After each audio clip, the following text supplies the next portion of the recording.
Hi, I am Simran Lamba. I welcome you to class of इतिहास। हमने पिछले वीडियोस में ये देखा कि इंसान एक बंदर से होमो सेपियन सेपियन मतलब एक वाइज मैन कैसे इवॉल्व हो जाता है। हमने ये भी देखा कि कैसे इंसान ने एक nomadic pastoralist way of life को अडॉप्ट किया और वो एक जगह से दूसरी जगह तक मूव करता रहा क्योंकि उसकी एनवायरमेंटल कंडीशंस ऐसी थी कि वो अडेप्ट नहीं कर सकता था किसी एक जगह पर, और सीजनल चेंज और सीजनल वेरिएशंस के हिसाब से एक जगह से दूसरी जगह सर्वाइवल के लिए ही मूव करता रहा। आज हम एक ऐसे चीज़ के बारे में पढ़ेंगे जो कि हम विदाउट फेल हर रोज़ हर इंसान, चाहे वो अमीर हो या गरीब हो, उसकी रिक्वायरमेंट है। अमीर के लिए वो चीज़ बहुत ही नॉर्मल है, फॉर ग्रांटेड लेता है उस चीज़ को। गरीब के लिए रोज़ी रोटी का सवाल है। आज हम उसी रोटी के बारे में पढ़ेंगे। ट्रांजिशन टू एग्रीकल्चर हमारे टॉपिक का नाम है। Let's begin.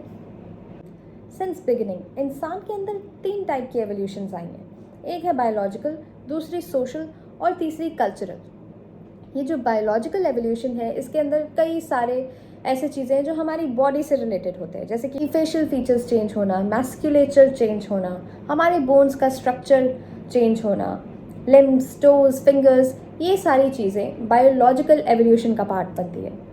On the other hand जो सोशल और कल्चरल एवोल्यूशन है वो ये दिखाता है कि इंसान ने अपने आसपास के एनवायरनमेंट के हिसाब से अपने आप को किस तरह अडेप्ट किया और एनवायरनमेंट से कौन सी ऐसी चीज़ें हैं जो इंसान ने अडॉप्ट करी। For example food, the way of life और द इंटरेक्शंस और the communication with the fellow human beings, ये सारी चीज़ें हमारी कल्चरल और सोशल एवोल्यूशन का पार्ट बनती हैं। सबसे पहले इम्पॉर्टेंट बात ये है कि एग्रीकल्चर की ट्रांजिशन स्टार्ट कब हुई। एक्चुअली हम में से बहुत सारे ऐसे लोग हैं जिनका ज्योग्राफी का बैकग्राउंड नहीं है। So let's try to understand कि एक जियोलॉजिकल टाइम फ्रेम क्या होता है। फॉर एग्जाम्पल आप और मैं, कोई भी इंसान जब वो पैदा होता है till the end of his life, उसके कुछ फेजेस आते हैं, जैसे चाइल्डहुड होता है, इन्फेंसी के बाद चाइल्डहुड के बाद यंग एडल्ट्स, फिर वर्किंग एज आती है, फिर ओल्ड एज आती है, राइट। तो इसी तरीके से अर्थ किसी टाइम पर फॉर्म होता है और वो जब फॉर्म हो जाता है उसके वेरियस स्टेजेस हैं फॉर्मेशन के। उन स्टेजेस ऑफ फॉर्मेशन को अलग अलग ईपोज में, एराज में डिवाइड किया हुआ है। ये जो डिविजन्स हैं इनको आप अर्थ की एज के हिसाब से ही लेके चलेंगे। इसमें से पूरी टाइमलाइन का एक ऐसा ब्रैकेट जिसको हम बोलते हैं प्लीस्टोसीन ईपो, वो टाइम जब ख़त्म होता है, और वो ख़त्म होता है कुछ 12,000 साल पहले। इस पॉइंट ऑफ टाइम पे एग्रीकल्चर स्टार्ट होता है। इनफैक्ट प्लीस्टोसीन ईपो वो ईपो है जिसमें टेम्परेचर सडनली फॉल करते हैं और उसके एंड पे टेम्परेचर्स फिर से वार्म होने शुरू होते हैं, और ऐसे पॉइंट ऑफ टाइम पर एग्रीकल्चर स्टार्ट होना शुरू हुआ था। अब जो हंटिंग गैदरिंग कम्युनिटीज़ थी, जो पेस्टोरलिस्ट्स थे, जो नोमैड्स थे, उन्होंने अपने एनवायरनमेंट के हिसाब से अपनी सबसिस्टेंस की स्ट्रैटेजीज़ को अडेप्ट करना, चेंज करना स्टार्ट किया। उन्होंने अडेप्टेशन करी अपने एनवायरनमेंट के हिसाब से, आसपास के पेड़ और पौधों को जानने की कोशिश करी। ये जो हंटिंग गैदरिंग कम्युनिटीज़ थी, अब इनको बहुत ज़्यादा इंट्रिकेट नॉलेज की ज़रूरत थी प्लांट्स और एनिमल्स की। फार्मिंग होगी तो वो स्टॉक एक साथ हम किसी जगह पर रख पाएंगे और उस स्टॉक को हम यूज़ कर पाएंगे। यही रीज़न है कि हंटर्स टेम्परेचर राइज होने पर नए टाइप के सबसिस्टेंस स्ट्रैटेजीज़ को अडेप्ट करते हैं, फार्मिंग और स्टॉक रेजिंग पे डिपेंड करते हैं। हम बात कर रहे हैं कुछ 12,000 ईयर्स अगो की, और आर्कियोलॉजिकल फाइंडिंग्स के अंदर हमें मिलते हैं बहुत ही एफिशिएंट टूल्स, थोड़े इंट्रिकेट टूल्स हमें मिलने शुरू होते हैं, जो कि जिनकी एफिशिएंसी पुराने टूल्स से थोड़ी ज़्यादा थी, थोड़ी बेटर थी। इन फाइंडिंग्स से हमें ये पता चलता है कि जो ह्यूमन कम्युनिटीज़ थी जो कि हंटिंग गैदरिंग पे ही डिपेंड करती थी, अब वो धीरे धीरे नए वेज ऑफ लाइफ को एक्सप्लोर करने की कोशिश कर रही थी। तो जब आर्कियोलॉजिस्ट्स ने इस पीरियड को स्टडी किया, उन्होंने इसको एक कल्चरल एवोल्यूशन का नाम दिया, और इस कल्चर को उन्होंने नाम दिया नियोलिथिक कल्चर। नियो मतलब न्यू, लिथिक मतलब tools. It is that culture जहाँ पर human started to create more efficient tools, new tools, intricate tools, delicate tools जो कि इंट्रिकेसी से और बहुत ही एफिशिएंसी के साथ काम कर सकते थे। आज से कुछ 8000 साल पहले ज़्यादातर हंटिंग गैदरिंग कम्युनिटीज़ ने हंटिंग गैदरिंग छोड़ दी थी और अब वो एग्रीकल्चर प्रैक्टिस करते थे अलॉन्ग विद पास्टोरल एक्टिविटीज़। ऐसा नहीं है कि हंटर गैदरर्स ख़त्म हो गए थे, हंटिंग अभी भी होती थी। In fact till date contemporary times में 2023 में भी हंटिंग गैदरिंग कम्युनिटीज़ आपको मिल जाएंगी। लेकिन अगर हम लार्जर कॉन्टेक्स्ट में देखें, एक ग्रेटर कैनवस को देखें, तो ज़्यादातर कम्युनिटीज़ ने एग्रीकल्चर पे शिफ्ट कर लिया था। Now that we know the general outline, हम देखेंगे कि हिस्टोरियंस ने और आर्कियोलॉजिस्ट्स ने, एंथ्रोपोलॉजिस्ट्स ने किस तरीके के अप्रोचेस को फॉरवर्ड किया, क्या उनकी फाइंडिंग्स थी। तो अब हम थ्योरेटिकल अप्रोचेस को देखेंगे कि ट्रांजिशन कैसे हुआ। सबसे पहली चीज़ जो हमें पता चलती है वो है टाइम। 12,000 से लेके 5,000 ईयर्स बिफोर प्रेजेंट, अगर हम अप्रॉक्सीमेट टाइम देखें, वो एग्रीकल्चर के ट्रांजिशन का टाइम माना जाता है। ट्रांजिशन टू एग्रीकल्चर के 3 मेन मॉडल्स हैं। ओएसिस थ्योरी जो कि क्लाइमेट स्ट्रेस मॉडल का एक पार्ट है, demographic model and systems model.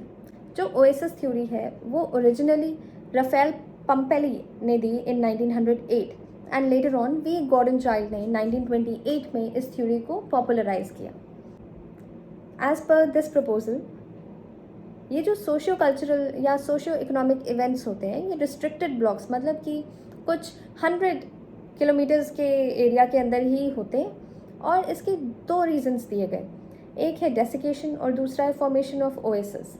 Desiccation का मतलब पानी का सूख जाना, सूखा पड़ जाना, जैसे डेजर्ट्स में हम देखते हैं पानी नहीं होता, एंड ओएसिस भी डेजर्ट्स में ही होते हैं। और ये बोला गया कि ये जो रिस्ट्रिक्टेड ब्लॉक्स हैं, इन ब्लॉक्स के अंदर जब एग्रीकल्चर परफॉर्म हुआ और वो सक्सेसफुल हुआ, तभी जाकर ये एक्सपेरिमेंट बाकी रीजन्स में, बाकी वर्ल्ड में फैलना शुरू हुआ।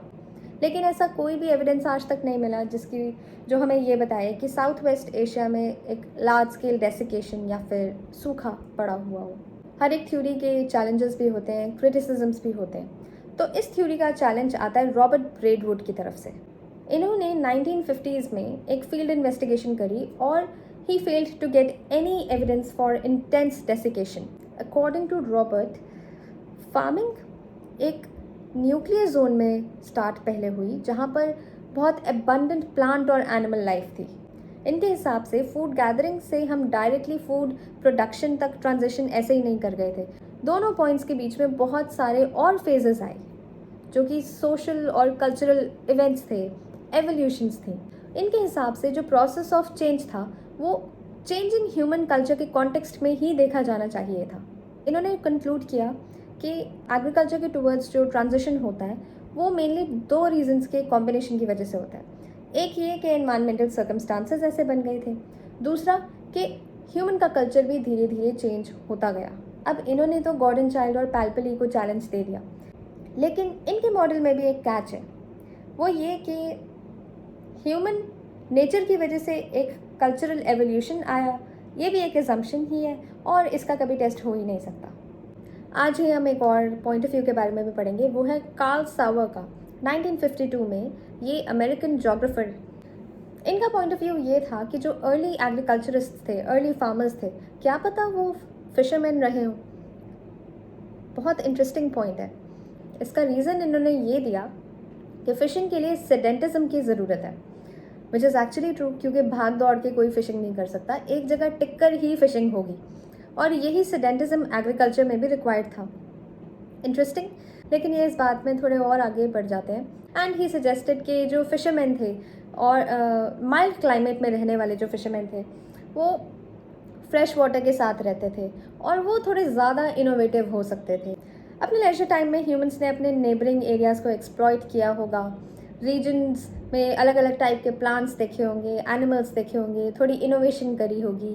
पर इनकी थ्योरी में भी एक कैच ये था कि ये 2 डिफरेंट स्टेपल्स, मतलब ग्रेन और फिश, इन दोनों को एक्वायर करने के लिए अलग अलग लोकेशंस पे जाना थोड़ा मुश्किल नहीं हो जाता होगा। और ऐसे पॉइंट पे जहाँ पे पॉपुलेशंस इंक्रीज़ कर रही थी और सब्सिस्टेंस के लिए रिक्वायरमेंट भी बहुत ज़्यादा थी, तो अगर ये फ़िशिंग सजेस्ट करते हैं तो फ़िशिंग गैदरिंग की एग्जिस्टेंस एक साथ ज़्यादा अच्छी नहीं लगती और ज़्यादा ईजी नहीं होती। कार्ल सावर के हिसाब से ऐसे प्लांट्स जो स्टार्च फूड प्रोवाइड करते थे और फिशिंग नेट्स को टफ करने के लिए सब्सटेंस प्रोवाइड करते थे, ऐसे प्लांट्स को डोमेस्टिकेट पहले किया गया होगा, उनकी फार्मिंग पहले स्टार्ट हुई होगी। सावर के हिसाब से प्लांट्स को कल्टिवेट करने के लिए फूड प्रोडक्शन सबसे इम्पॉर्टेंट रीज़न नहीं था। इट साउंड्स इंटरेस्टिंग, इनका मॉडल इंटरेस्टिंग साउंड करता है और मज़ेदार भी है, लेकिन ये जो वाटर सोर्स सेंटर्ड मॉडल है, इसकी टेस्टिंग जो है वो नहीं की जा सकती। It still remains untested except for some parts of South East Asia. अब हम आएंगे 1968 के बाद की स्टडीज़ के बारे में। 1968 के बाद और ज़्यादा एलैबोरेट थ्योरीज़, ये जो ट्रांजिशन टू एग्रीकल्चर है इससे रिलेटेड बहुत ज़्यादा एलैबोरेट थ्योरीज़ आनी शुरू हो गई थी। जियोलॉजिकल रिसर्च अपने और एडवांस लेवल पर चलती गई, आर्कियोलॉजिकल एक्सकवेशंस भी होने लगी थी और इन सब की वजह से और नए एविडेंसेस निकल कर आए। अब archaeological findings, geological researches, anthropology के अंदर मार्वल्स अचीव हुए और धीरे धीरे हमारा जो फोकस है एनवायरमेंटल फैक्टर्स से हटकर और फैक्टर्स पे जाना शुरू हुआ, जैसे कि लाइफस्टाइल, पॉपुलेशन ग्रोथ, एक सेडेंट्री लाइफ के सोशल फैक्टर्स क्या रहे होंगे। इसी तरीके से हम और मॉडल्स कल से पढ़ने शुरू करेंगे, जैसे कि डेमोग्राफिक मॉडल, जैसे कि सिस्टम्स मॉडल। अगर आपको कोई डाउट हो तो please comment below the video. आज के लिए it was all. We will end here with the climate stress model in the topic transition to agriculture. Thank you.